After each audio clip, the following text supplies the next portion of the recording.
Welcome to the second part of What If Deku Has a Quirk. Without much to say, let's get into the video. It was a Whitetail Hall as a young man who seems to be in his 20s, 30s, maybe 40s at the latest. He was walking down, white lab coat, holding some files under his right arm. His coat was elaborate, exquisite even. Squeaky clean sanitized glasses, patchy brown hair, no signs of aging beyond his youth. The man was certainly no old geezer, but he certainly wasn't young as he used to be. The halls were filled with other people, male and female. Some were being doctors, same white lab coats, some with same glasses, uniforms, and whatnot, but obviously with different sectors. Some of them, they were part of the substance research team. Others were of weapon testing, scientists who focused on rather, let's say, sci-fi technology weaponry. And of course, amongst them was the security of the facility. Blue pants with yellow stripes on the sides, blue shirts and a black vest, and a blue helmet.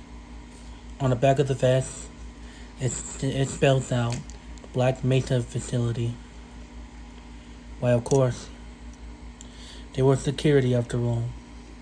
With glocks on the side or on the sides of their legs, it was really up to the gunners' preparation of holstering their weaponry. But as the doctor went down to the elevator, going down to the sector he belonged, other security were along too. They were here because a primate got out. Primates were used for substance control to see the effects it had on them.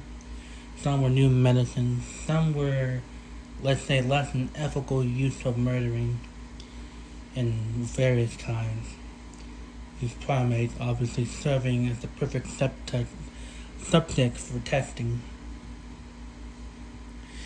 But yet, among him, he served the best, the most specific and notorious team. In fact, he leads it, along with his best friend. What he leads? Why, of course, the Anomalous Research Materials team. And the man who led it was no other than Dr. Isaac Kleiner. And his best friend was Dr. Eli Vance. Recently, it has become January the 1st. It was a new century to 2000s.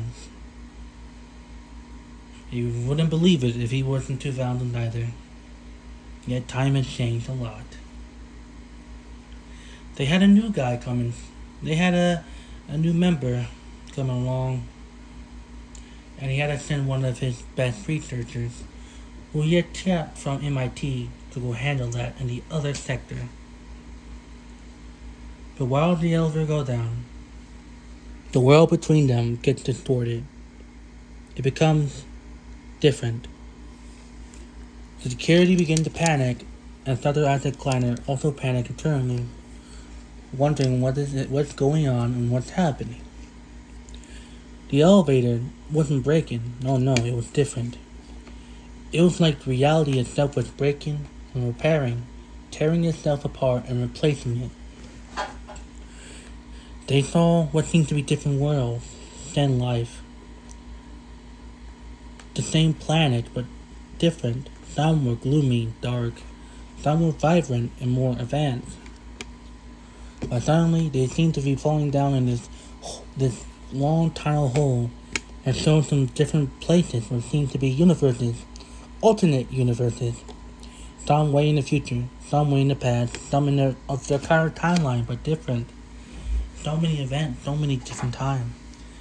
Not one of them could comprehend it, not even the doctor himself, who studied anomalous materials. While it wasn't anomalous materials, it was certainly anomalous, and not even he can get a bearing. It was so much. It was so different. Something that no person or human at all should be seeing. Yet here they are, alive and kicking. They see it all. Some planets were dead, some were alive, and they even saw different planets far from Earth. Then life, creatures they never met. Some great, some horrible, and some seemed to be advanced galactic world. Whatever this world was, it was just so much. But at the end, when they seemed to land, none of them seemed to fall. It's just, now they were suddenly standing. And they seemed to be all dark, but except a white light at the end what seemed to be their tunnel. This was crazy.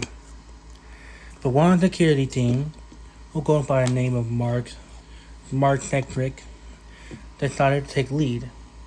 Cedric grabbed his Glock and tell the squad of security to follow him.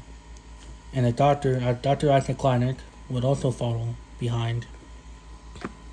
As they make their way down the tunnel, the sound seems to return. But it wasn't the sound of the elevator, the sound of their sanitized Black Mesa facility. No.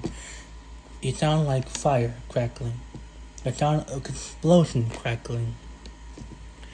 And they seemed to hear what seemed to be people speaking. English, of course. And the sound of various screaming. Some might be in 40s, most of them seeming to be police officers in America. But when they exited their world, they were in a world of shock. Normally, when you are a foreigner of a different country, you will not see the language in your own language, or understand it or comprehend it. They certainly do not study any Asian language, not even once. Maybe Dr. Isaac Kleinek, but not to the extent of a fluent native. Definitely not. When they exited, they definitely noticed the world seemed to be a little advanced, but so much similar and the same. For the least of their eyes can tell. But what confuses them is how Asian it looks. This wasn't the 2000 America they were in, and it certainly doesn't look like New Mexico either. It looks to be more of a different Pacific area, definitely Pacific, and Dr. Isaac Kleinek has been in various facilities. He could definitely tell this is somewhere located in Asia. But when they see, they could tell they look Japanese. But they're confused. It's written in English to them. They don't know, they don't understand. Unbeknownst to them, a anomalous influence seems to help be some sort of command structure, translated the language in their language. And I see it. But before they can be questioning where the hell they were, suddenly the sound of a thick crunch, a thud, if you will, against a brick wall nearby, as they saw a green-haired boy, a teenager at best, slam into it. Blood seems to spurt out just a little, but definitely to one of security, they can hear the sound of ribs cracking. And soon, Dr. Isaac Kleinek, along with the others, began to realize it seems to be some sort of event going on right now. The explosion going on, they see fire going on, but what caught their attention was these individuals that somehow has powers. Dr. Isaac Kleinek doesn't really believe in superpowers. It was obviously fictional, not even scientifically fictional at the best, but he saw it. What seems to be a man in some sort of fire hero costume with emitting water without no external or internal sources, and most certainly not the tank behind, because the water would definitely not be enough for it. And they just saw him casting dispensing water. Soon they saw what seemed to be a giant lady far away in detective clothing, trying to get in, but saying she can't get fit. This is crazy. But amongst the crowd, they see people. Some looked normal, but others of them had different hair colors. Some had genetic appearance that was impossible. One even had a star-shaped head for crying out loud. What's going on? Dr. Isaac Kleiner and the security team thought. There was no way this could happen. There's suddenly no way. But then they don't notice. Dr. Isaac Kleiner smelled the sweet caramel-like smell. It was definitely nitroglycerin. As Dr. Kleiner looked around and saw it. A young blonde-haired boy, a teenager at best too, was captured what seemed to be this green sludge villain that was taking control and holding the boy in. The boy obviously couldn't breathe. While the security team, which was by the name of Alina Elspeth, remarking, "Well, holy damn, that thing is not human. He got the boy. He got the boy." And soon, one of the other members, by the name of John Henry, remarked, "Well, obviously, that kid ain't really gonna breathe." And Dr. Isaac Kleiner to see them being bewildered and looking at the green-haired toy. Then he first spoke. "What are you nickapoos doing? Go get the kid. Save him. I'll see what I can do for this green-haired team." Mark Cedric, the leader of the security team, replied, "What do you expect us to do, Doc? This thing seems to be made of liquid. Our guns ain't gonna do nothing to that." To which Dr. Isaac Kleiner, who was short-tempered already, as he's more pragmatic and, let's say, less than willing to be teased type of person, in any work situation unless it's by his friends, remarked, "Shoot the dang eyes, you idiots. The eyes seems to be solid. Without the eyes, they can see. Use your brains." Soon, the other security team nodded. Don Henry, Alina Elspeth, and Mark Cedric, along with the other three, began to unbuckle their guns and aim up. Soon, the police officers and heroes hear the sound of gunfire as the sludge villains begin to scream, yelling, "Ah, damn! My eye!" As the sludge villain's eye was shot and popped, the villain was blinded, and he let go of the boy, who quickly used it to explode himself way out and began clawing out and puking out sludge as he began to cough and breathe, trying to regain the lungs, but the fire made it worse, as he would have to get down low and keep breathing harshly just to regain breath. Meanwhile, Dr. Isaac Kleiner began to inspect the boy and see the boy was losing conscience. The boy will look at the doctor and look like as if he just doesn't know who he is, but he was glad he came before passing out. Dr. Isaac Kleiner began to quickly grab the boy and lay him down. He begins to grab his lab coat and let the boy lay on it. He doesn't know how to handle this type of situation, but he definitely knows that blood needs to be soaked. And so he made sure the coat was keeping the boy snuggled and soaking it up. As the doctor looked around and the heroes began to speak. "Hey, you there! What are you doing?" As previously, the heroes, who were just seeing it, were turning to police. "Hey, looks like we got people in there. They've been firing." And the police remarked, "Who is it? No one should be there." To which man, a hero, named Death Arm, "Hey, it seemed the kid who ran in, the idiot one, the green hair. He seems to be slammed to the wall. But it looks like there's some people. One in the seems to be some sort of scientist code, and the other seems some six. It looked like to be some blue uniform. They got Glocks or something." "They got what?" "They got Glocks." "The heck? What are they doing there? Get them out. The boy's free. Go get him. Alright. Come you would. Keep eye." Like I was gonna do anything in Death Arms. Backdraft, are you ready? Hold on, I need to handle the fire. It's too much for us. We don't have time in that backdraft. Damn it, I'll do it by myself.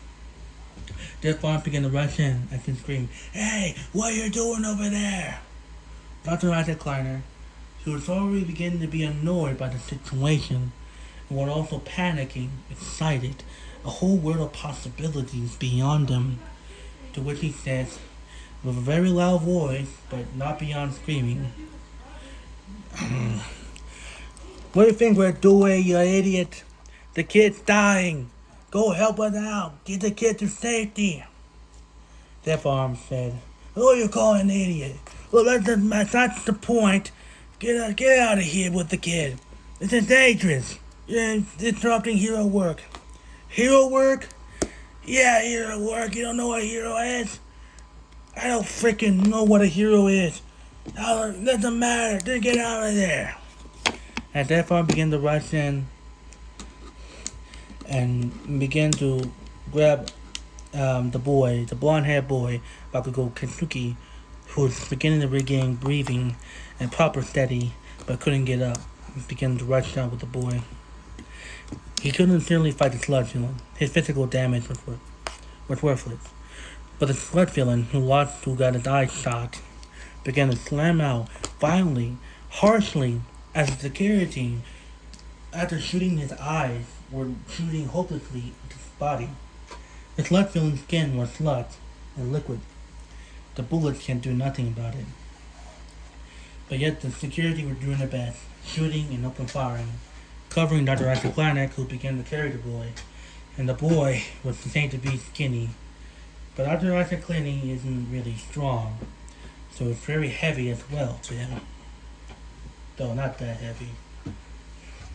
And they began to make their way out. The sludge villain was suddenly began to lash out and destroy one of the nearby buildings, or some sort of brick building as it was. All hope seemed to be lost as the building began to collapse, and one of the security guys around there looked up in horror, believing he was going to die. But as Mark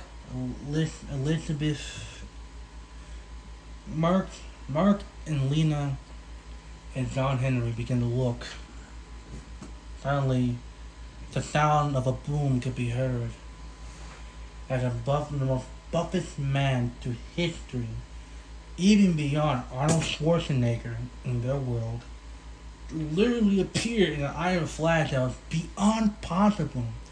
One of the guards, almost feeling himself about to evacuate his entire bowels, lost for words, as they saw this blonde, buff, Japanese Asian guy coming out of nowhere and gave the meanest punch known to them in their world, throwing away the building and hitting the sludge villain, which might be resistant to physical damage, but it's not resistant to wind damage, and also being covered in buildings, just splitting up the sludge villain into many pieces and having to regrow quick before he was caught.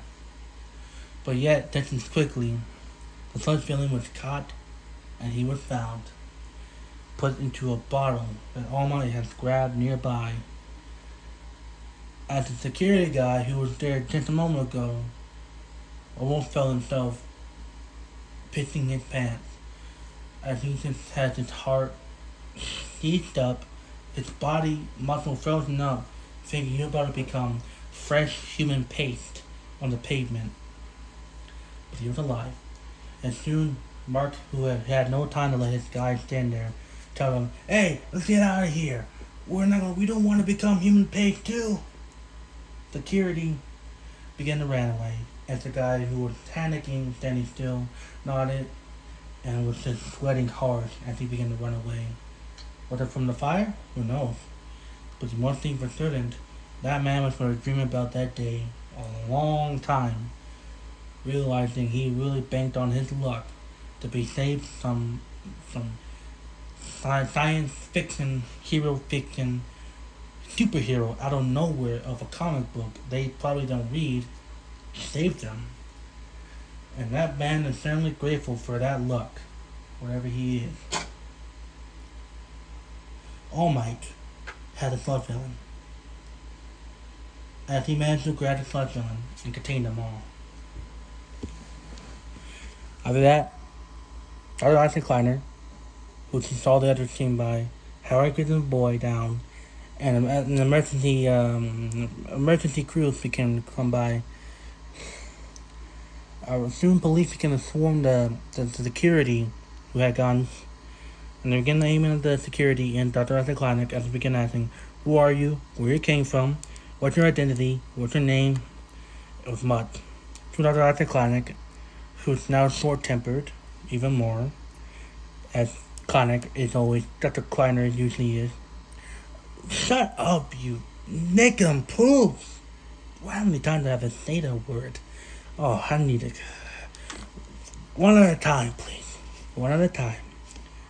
What's going on? How do we have powers? When we have powers? Is that a quirk too? You look to be more made of tougher skin."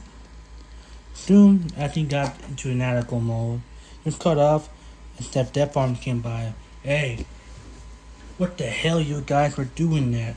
You couldn't have got yourselves killed by a villain." To which the security team, who cut off Mark with a soft jab to his shoulder, was caused Kleiner to grab his shoulder and give it a little mean look, like, "Ah, jackass." And Kleiner thought to himself, as Mark Patrick spoke, "Look, we don't know. We were just in our facility, we were in our work site in America, and suddenly we're here now. We don't know where we are. Is this America? What is this place?" Twitch Death Arms, confused. "America? This is Japan."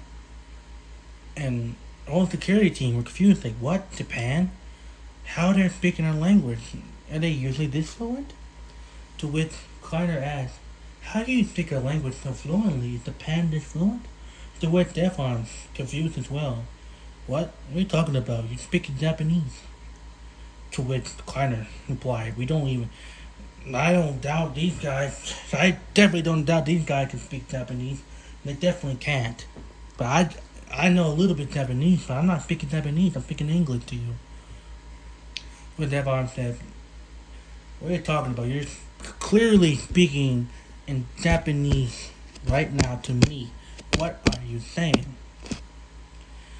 As Dr. Kleiner began to speak and paused himself, trying to remember if he had learned or maybe something happened, he could only conclude to one thing. I don't know what's going on," he said to the Death Arms, as he said plainly. As the security team said, we were in our work site over in America. Suddenly, the world began to change around us. It began to become different. I recall us falling into some tunnel and walking out of the tunnel, and we were here.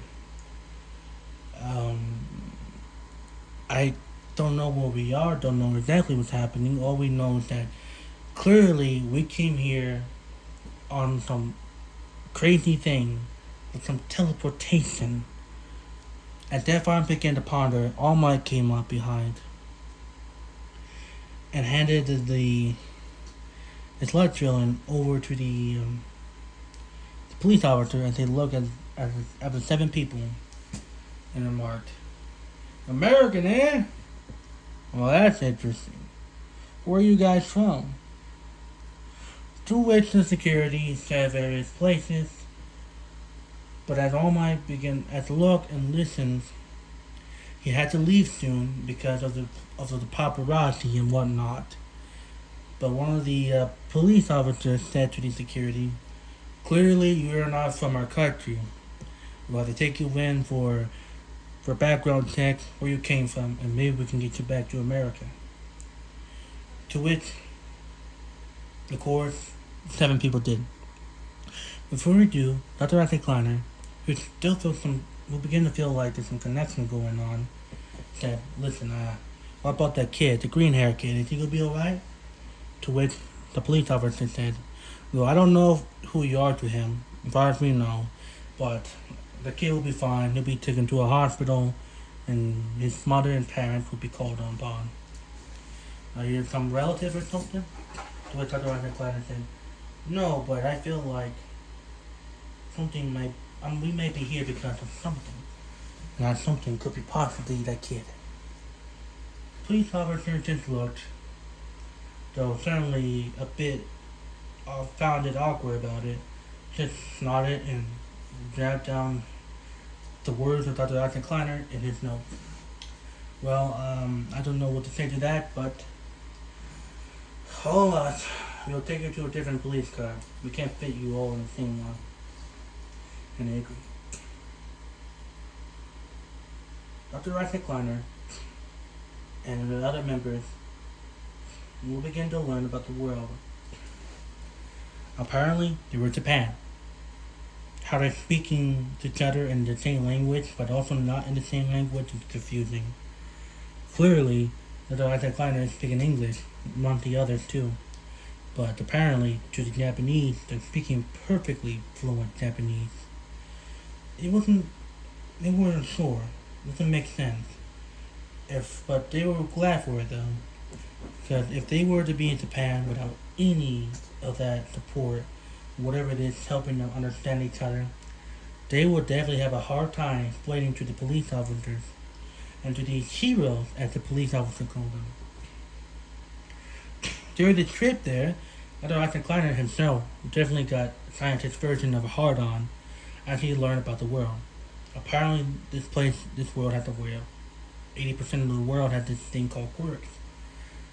And the police officer, who wasn't really intelligent or well educated on it, just gave him a brief rundown that basically they have powers, they have laws regulated, and of course, powers involve things differently. Some were weak, some strong, were not. You know, the yada yada. The more basic information. But Dr. Isaac Kleiner was definitely in thinking cap mode, as he couldn't believe it. Does this world really have powers? How did they not know? But when they make it to the police station, then the reality begins to shatter. And one of them, when all of them got there, and one of them, Dr. Isaac Kleiner, was put into the police interrogation room without handcuffs, because obviously they're not dangerous individuals, so the security team had to relinquish their Glock pistols, including their uniforms, down to their basic uniforms, blue pants, shirts, black shoes, and whatnot. They would meet this detective named Detective Neil Mesa. She had a liar truth quirk.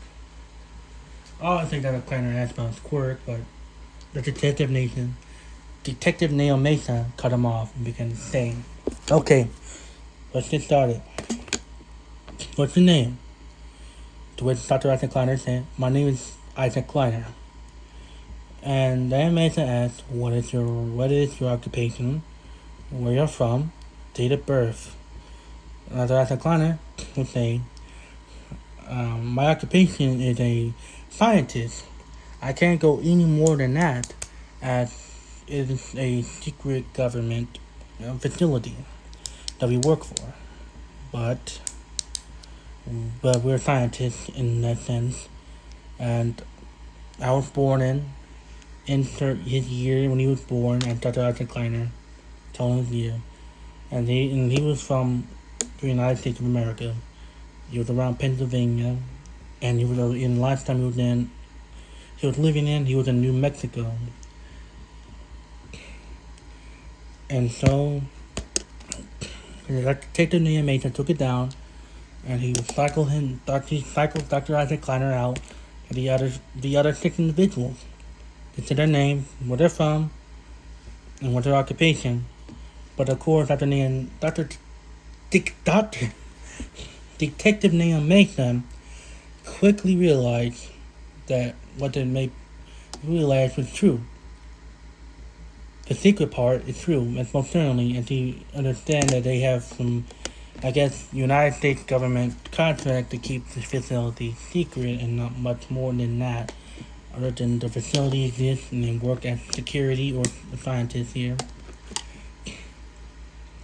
But after the interview, all 7 were gathered up and the detective named Mitchell dropped the bomb for them. You guys don't this. This news shocked them, especially Dr. Kleiner, because the world looked so similar. It he definitely noticed it seemed to be advanced, but it doesn't seem different than the United States. It's maybe a little bit more modern, you can guess. And he asked, "What do you mean?"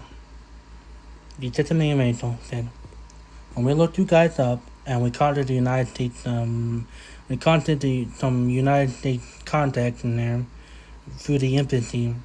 There is no Isaac Kleiner, Mark Tetrick, Lena Elspeth, John Henry, Cole Nicholson, Robert Wilson, or Maria Salzberg. They can tell this. Mark Tetrick, as our longtime folk, it's not impossible. We were born in the country. We were born here. It's 2000, right?" Then Renee Mesa was confused, as he told them the year was around the 21st or 22nd century. Whatever whatever My Hero Academia universe timeline said in. I would say the 22nd century. He ain't that advanced. To which Mark Tetrick, and especially Dr. Arthur Kleiner, was just shocked, befuddled.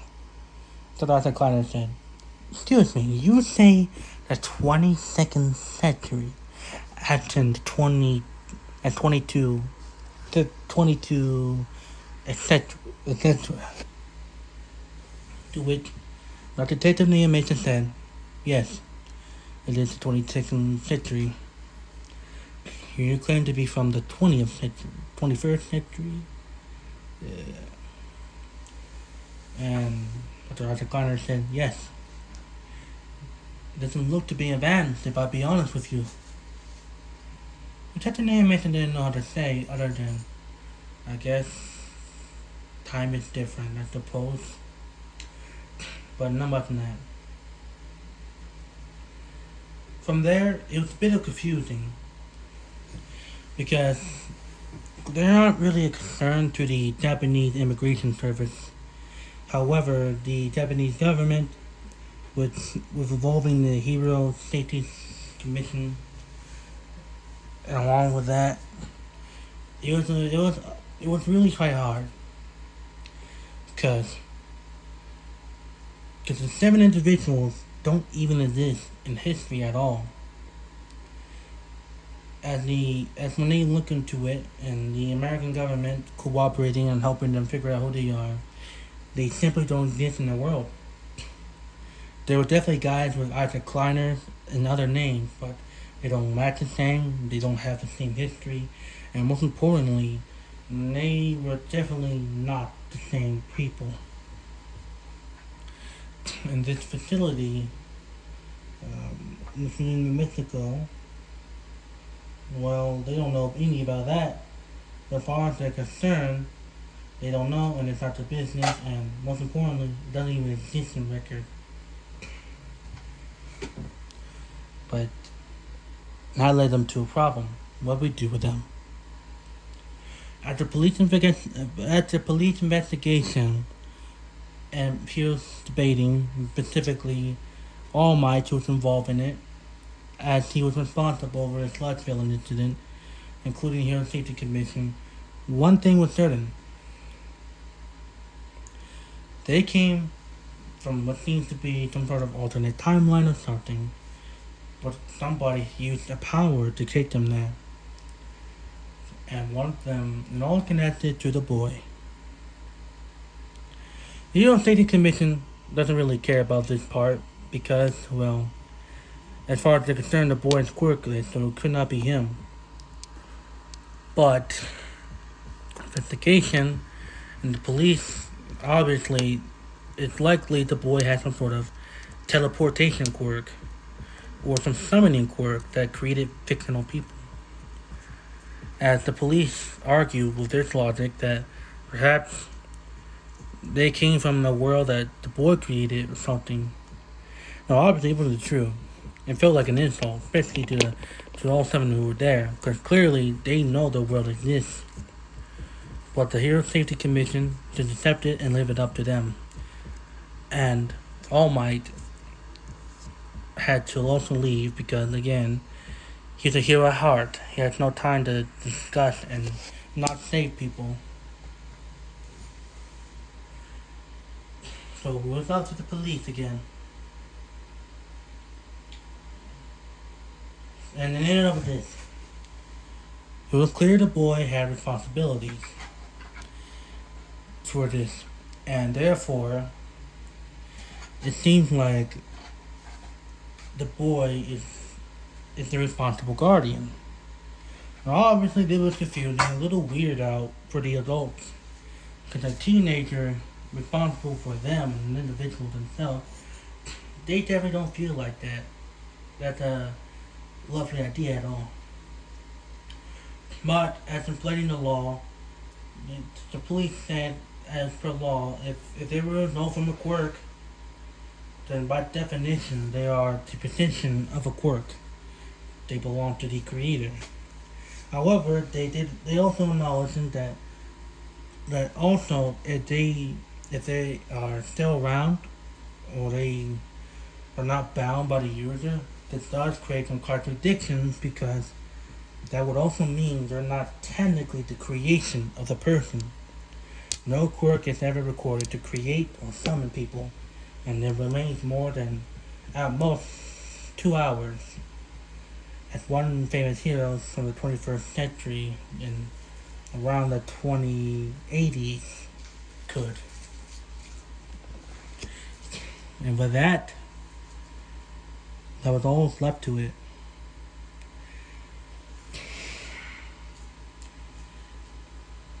So the police obviously did this.